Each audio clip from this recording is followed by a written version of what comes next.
الشعب يريد إسقاط الحكومة.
With Press TV's international coverage of the situation in Libya and elsewhere in the region. Really the focus, all eyes now on Libya, and ever more as the hours go by, an eye on Tripoli, as we're hearing that throughout the east of the country protesters are arming themselves, preparing to move towards the city of Tripoli, the capital of Libya. Let's get you your latest pictures coming to us here on Press TV. And really, if it's not scenes of violence, then it's scenes of severe destruction that we're getting in here on Press TV. And there, images of those protesters armed, some of them with heavy machinery. We know that army compounds have been deserted, leaving protesters, as you can see on your screen now, to go in, arm themselves, some travelling down to Tripoli on tanks, we're hearing.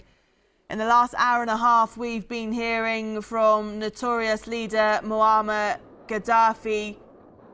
And for those of you who follow Libyan politics, and maybe for those of you who might have just heard him speak, for example, at the United Nations, know his style, if you can call it that.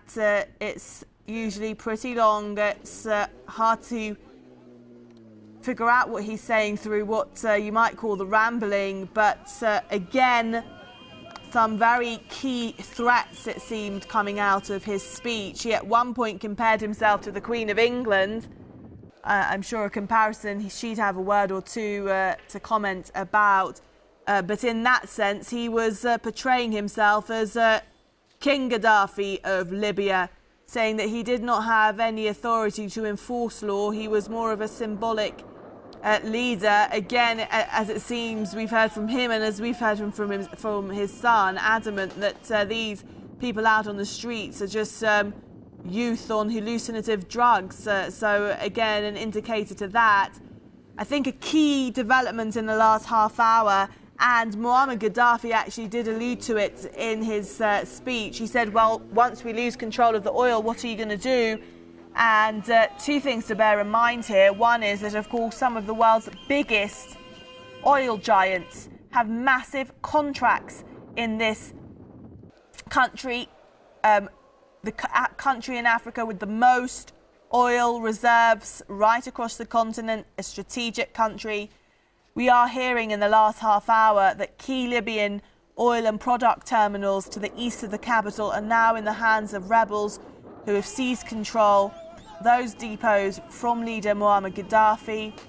And as you can see, the destruction and the chaos, the taking over of military camps and the oil reserves, getting ever closer to Tripoli. We've been speaking to people out there and our contacts who are saying there's a bit of a lull in Tripoli, actually. They do fear it's the calm before the storm. Just one more update before we get you some analysis on this.